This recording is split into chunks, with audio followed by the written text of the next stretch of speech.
Salut à toi et bienvenue dans cet épisode 41 de On Mind Partage de Coach, le podcast des coachs inspirants. Alors j'espère que tu es prêt pour une nouvelle dose d'inspiration et de bonne humeur parce qu'aujourd'hui on reprend notre échange captivant avec Béatrice Garcia qu'on avait dû laisser il y a un mois de ça, je ne sais pas si tu te souviens, suite à un souci informatique de ma part. Alors entre-temps tu as pu découvrir Morgane Sibéril avec qui j'ai vraiment adoré échanger, je t'invite vraiment à aller écouter les épisodes si ça n'est pas déjà fait. Donc cette semaine, on reprend avec Béatrice. Béa, tu te souviens, c'est cette ancienne manipulatrice en radiologie qui a décidé de changer de cap et de se lancer dans le coaching pour combler le trou qui lui reste dans sa carrière professionnelle avant sa retraite qui arrive dans environ 2 ans maintenant. Si tu as manqué la première partie de notre conversation, pas de panique, tu peux toujours la rattraper et elle nous a raconté là-dedans son parcours fascinant et les raisons qui l'ont poussé à se réinventer professionnellement. Dans cette deuxième partie, Béal va nous dévoiler les dessous de sa formation, ses moments de doute, mais aussi les révélations qui ont transformé sa vision du coaching. On va plonger dans ses expériences personnelles et professionnelles, découvrir comment elle a surmonté des obstacles et ce qu'elle a appris de ses premiers coachings. On aborde également les protocoles de coaching, comme par exemple le modèle GROW, qui a été créé par John Whitmore, et pourquoi elle préfère une approche qu'elle nomme plus flexible, plus humaine. Béal nous partagera sa passion pour le fonctionnement de l'esprit humain, l'importance d'être à l'écoute et surtout comment elle aide ses clients à trouver leurs propres solutions et à se révéler. Tu vas le voir, il y a beaucoup de données dans cette partie de l'échange et c'est pourquoi j'ai décidé de la diviser en deux parties plus courtes afin que tu puisses les écouter séparément. Alors les deux parties sortent cette semaine en même temps, c'est un seul épisode, de façon à ce que tu puisses les enchaîner si tu le souhaites. Je te propose de t'installer confortablement, laisse-toi emporter par cette conversation riche et inspirante, et c'est parti pour une nouvelle plongée dans l'univers du coaching avec Béatrice Garcia sur On Mind Partage de Coach, le podcast des coachs inspirants. Bonne écoute. Qu'est-ce qui a déclenché le fait que tu te dises je vais aller me former? Euh, alors, moi, pour moi, j'ai envie de te dire, c'est un enchaînement de petites choses, en fait. Moi qui suis déjà comme ça, avec cette attirance pour aller vers l'autre, en fait.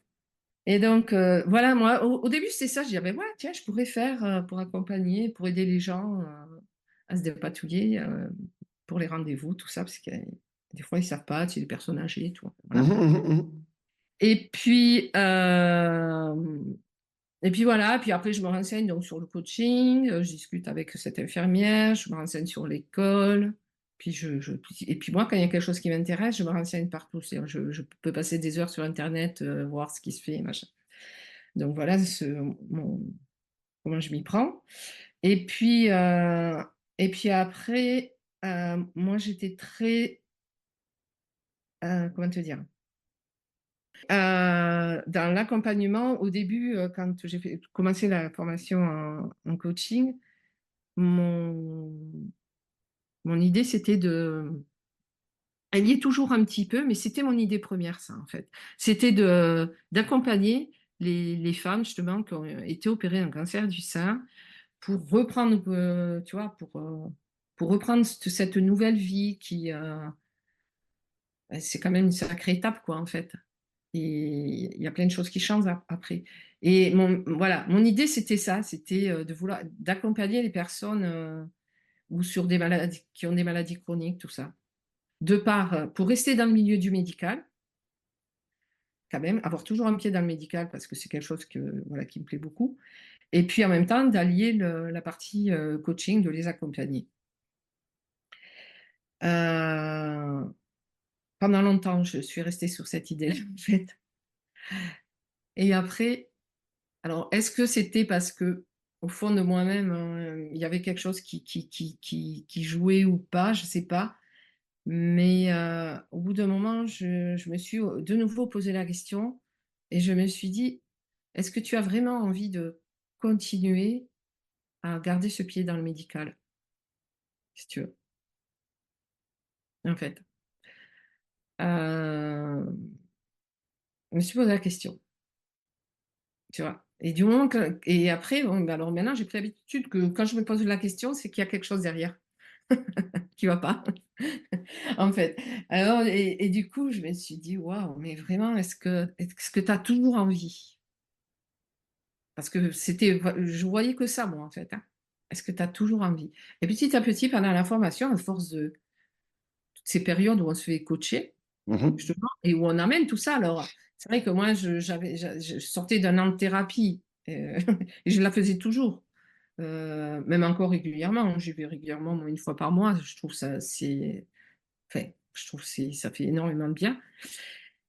Et, et du coup, chaque fois que j'avais ce genre de questions-là, en fait, je les amenais en coaching. Mhm. Donc du coup, ça m'a fait travailler un petit peu sur, qui j'ai envie d'accompagner, qu'est-ce que je veux faire, tu vois? Des trucs comme ça. Et puis, finalement, ma cible, comme on appelle, Mhm. elle a un petit peu changé. Enfin, ma vision a un petit peu changé. Alors, tu vois, quand tu me demandais le déclic, pour moi, il n'y a pas eu un gros déclic parce que, j'ai l'impression que, mais ça aussi, c'est avec la formation. Tu sais, quand on dit les questions ouvertes. Ouais. Et alors au début, les questions ouvertes, effectivement, je me dis: «Mais c'est quoi ces questions ouvertes?» C'est au début, on dit questions fermées, questions ouvertes, voilà, OK. Et après, en réfléchissant bien, je me suis aperçue que j'ai toujours posé des questions ouvertes quand je bossais. Dans le sens où, c'est après, tu vois, tu réfléchis, et tu fais plein de liens. Dans le sens où, on me reprochait de passer trop de temps avec les patients. Et voilà, je discutais un petit peu avec les patients parce que le patient, il, tu sens qu'il a envie de parler, quoi, en fait. Enfin, moi, je le sentais. Et et du coup, et je leur posais toujours la question, je dis: «Mais, pourquoi on fait ç heu qu'est-ce qui vous a soit qu'est-ce qui vous arrive? Pour quelle raison vous faites cette radio?» Voilà. Et du coup, ce sont des questions ouvertes. Et donc quand tu poses, la question à un patient comme ça, il va tout te raconter. Voilà. Et le plus rigolo, c'est les enfants. On dit, quand ils sortaient de l'école, qu'ils étaient tombés, tu leur dis: «Alors qu'est-ce qui t'est arrivé?» Alors là, tu t'attends à ce que ils te répondent, «Je suis tombé». Non, ça peut partir de très loin. C'est, «Ben, quand on est sortis à la récréation, j'étais avec un tel, on a joué». Voilà, tu vois? Et ça dure un certain temps. Et comme je sais pas couper les gens quand ils parlent, je les laisse s'exprimer, en fait. Voilà, donc j'avais un petit peu de communication comme ça avec les patients, et on me reprochait d'être, beh, voilà, d'être un peu trop longue dans mes examens. Mais moi, comme je le disais, mais le patient, il arrive, il a attendu déjà un X temps dans la salle d'attente. Si c'est pour le prendre, le faire l'examen en 3 minutes, ou 2, ou des fois, pour une radio pulmonaire, ça peut être plus rapide, tu vois? Je dis: Non, moi je sais pas, ça me correspond pas. Donc non». Et puis je lui disais: «C'est pas un numéro, quoi, le patient, c'est un être humain avant tout, et s'il a envie de s'exprimer par rapport à ce qu'il a». Et puis après, on me posait la question parce que, alors, des fois, il y en avait qui voulaient rien dire, hein. Ouais, il y en a qui te disaient: «Mais, vous savez pas lire l'ordonnance?» «Ouais, je sais lire l'ordonnance, mais il me faut un minimum quand même. J'ai besoin de savoir un minimum». Enfin voilà. Donc tu vois, moi j'ai l'impression que je l'ai en moi ça, en fait. Je sais pas, j'ai pas eu de déclic particulier, ça a pas été, non, je me suis pas fait coacher à part fait de la thérapie, voilà, mais c'est pas du coaching. Et non, j'ai pas eu affaire à des coachs, non. Ouais, est-ce que ça fait pas, comme tu dis, tu avais l'habitude, tu posais des questions ouvertes naturellement, ça faisait Ouais. partie de toi, quoi. Mais maintenant, aujourd'hui, avec le recul de la formation, avec les séances que tu as pu suivre, dont tu as pu bénéficier pendant la formation ou après auprès de certains coachs, tu l'as dit, ça t'a permis aussi de travailler un peu plus ta cible, d'affiner, etc. Aujourd'hui, qu'est-ce que tu mettrais qu'est-ce qui te plaît dans le coaching? Alors dans le coaching, qu'est-ce qui me plaît? Ah ah! Bonne question. Qu'est-ce qui me plaît dans le coaching? Ben, je vais même préciser, tu sais, par rapport à ce que tu as dit tout à l'heure, quand tu parlais de naturopathie et puis coaching. Et Ouais, puis, mon interprétation, tu m'arrêtes hein, si je me trompe, ouais. mais ce côté très terre à terre, très cartésien, tu as dit je crois ce que je vois, etc. font que tu t'es orienté plutôt vers le coaching que tu ne connaissais pas, parce que tu n'étais pas encore prête à accepter certaines choses au niveau de la naturopathie. Et donc, des détracteurs facilement pourraient te dire, mais le coaching, bah, c'est très éphémère, il y a rien de palpable, on ne sait pas, on ne connaît pas, tout le monde peut se dire coach parce que c'est pas un mot protégé, Mmh. et cetera, et cetera, dans le sens où c'est pas cartésien aux yeux Ouais. d'une certaine population. C'est pour ça que je te demande, qu'est-ce qui t'intéresse dans le coaching? Qu'est-ce qui te plaît? Qu'est-ce qui fait qu'aujourd'hui, tu aimes le coaching et que tu y crois? Mmh. Ouais, qu'est-ce qui m'attire dans le coaching? Mais en fait, dans le coaching, ce qui m'attire, c'est, le fonctionnement de l'humain. Parce que jusqu'à présent, si tu veux, dans mon métier de manip, ce qui m'intéressait aussi, c'était de voir au travers de l'humain, en fait. Parce que moi, la personne, je la voyais, je rigole à chaque fois que je dis ça, mais je la voyais rentrer d'un côté, elle était habillée, je la récupérais de l'autre côté, elle était en petite tenue, et quand je la regardais sur mon écran, je voyais, je voyais un squelette, des organes, enfin voilà. Et j'ai eu cette vision, et ça, après voilà, mais moi, comme j'étais passionnée un petit peu par ce corps humain, comment il fonctionnait, tout ça, tu vois. Même mécaniquement, parce que le squelette, après, c'est de la mécanique. Donc voilà, donc je pense avoir exploré tout ce côté-là, en fait. Et après, il y a tout le côté qu'on connaît pas trop, c'est-à-dire un petit peu la psyché, quoi, en fait. Tout ce fonctionnement-là qu'on ne peut pas voir à l'œil nu. Sauf maintenant, si tu fais avec l'imagerie, tout ce qui est IRM, tout ça, tu peux, dans les systèmes de recherche, quand ils font des recherches sur le cerveau, voilà, ils font des examens sous IRM pour savoir comment, quand la personne, tu lui poses telle question, quelle zone, voilà, va fonctionner, tout ça. Bon, mais ça, j'étais pas dans ce domaine-là, mais ça m'aurait plu aussi, tu vois. Ça m'aurait plu. Mais il y a plein de choses qui m'auraient plu de faire. Mais bon, peut-être dans une autre vie. Et du coup, voilà, c'est tout ce côté-là de voir qu'on fonctionne tous différemment, on a tous des pensées différentes pour même. Ça, c'est énorme parce que des fois, on se rend pas compte, mais euh, parce que on s'imagine pas. Enfin, quand on travaille pas sur l'humain comme ça, sur comment il peut penser, comment il peut réfléchir et tout ça. Je le vois maintenant autour de moi, en fait. Et je me dis, ouais, mais parce qu'ils n'ont pas compris leur truc, là. Je le vois autour de moi, mais pour un même sujet, on peut avoir des visions différentes, des réactions différentes, tout ça. Et bon, là, maintenant, je le comprends.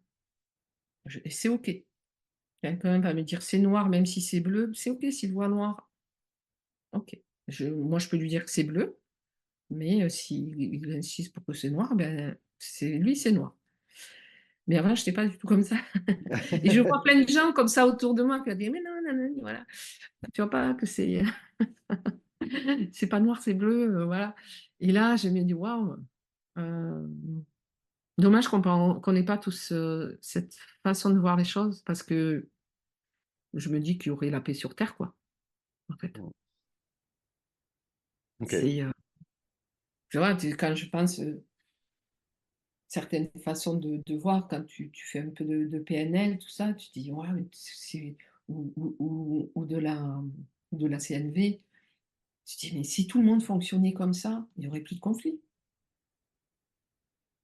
Ça serait génial. Alors, l'espoir, c'est qu'on y arrive un jour, mais je ne sais pas. C'est tellement énorme, hein. C'est tellement énorme.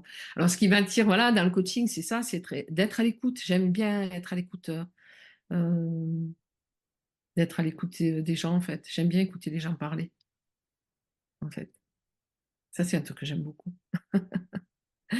Leur laisser l'espace de parole, poser des mots sur des mots, en fait. Quel que soit les mots, quand mon MOT et AUX, hein, AX. ouais, ouais, Ça peut être simplement parler d'une difficulté, tout ça, mais et puis être là pour leur montrer qu'ils ont la solution. Moi, je l'ai pas la solution. Enfin, j'ai ma mienne, qui m'appartient et c'est là où c'est fort le coaching parce que, heu, jusqu'à présent, jusqu'avant que je fasse la formation, j'étais plutôt dans le sens où apporter une solution, en fait. Et après je comprends très bien que, ben, ma solution sera pas la tienne. Mmh mh. Mmh. Et si je te force, ça va pas marcher, en fait. Une fois, j'ai sorti comme ça, pour expliquer un petit peu à une personne qui dit: «Oui, mais quand même, c'est bien d'avoir» j'ai dit: «Oui, mais allez, je te prends un exemple tout simple. J'ai si je te dis de porter une robe rouge et que tu portes jamais de robe et que tu portes que des pantalons, ce qui est un peu mon cas». Tu me rappelles robe rouge, je suis pas sûre que tu me vois. Mais mais voilà, j'ai dit: «Est-ce que tu vas la porter la robe rouge?» Pour moi, ça serait ma solution. Je te dis: «Ah beh, oui, mais moi pour sortir, pour, voilà, mais pour, si tu veux faire des rencontres, si tu ouais, OK, il faut mettre une robe rouge. Est-ce que tu vas la mettre? Ou si tu la mets, est-ce que tu vas être à l'aise?» Tu vois? Et je dis: «Par contre, si c'est toi qui choisis ta tenue dans ta garde-robe, peut-être que ça sera mieux. Ça Plus va plus te adapté co» à toi, quoi. Ouais, ça va plus correspondre à ta personnalité, à ce que tu voilà, à ce que tu veux dégager. C'est ça le coaching, c'est te laisser, faire, trouver ta propre solution en fait, ta propre, façon de faire. Je peux t'amener faire un pas de côté. Par exemple, dans ta garde-robe, si tu ouvres toujours, si tu as une armoire à 2 portes coulissantes, bah, si tu as l'habitude de t'ouvrir toujours la même porte, je peux te montrer qu'il y en a une autre à faire voilà, qu'il y en a une autre à côté et que peut-être, ouvre l'autre, peut-être il y a quelque chose dedans qui va t'interpeller et que tu vas pouvoir mettre pour sortir et pour faire une belle rencontre. Voilà. C'est toujours des petits, ouais, voilà. Pour moi, c'est ça que je trouve aussi intéressant, bah, c'est de laisser offrir un espace de parole à son client, son coaché ou sa coachée, voilà et l'amener là où elle a envie d'aller. Bon, je dis pas que c'est facile, pas facile, c'est pas facile, C'est un mais métier. voilà, c'est ça.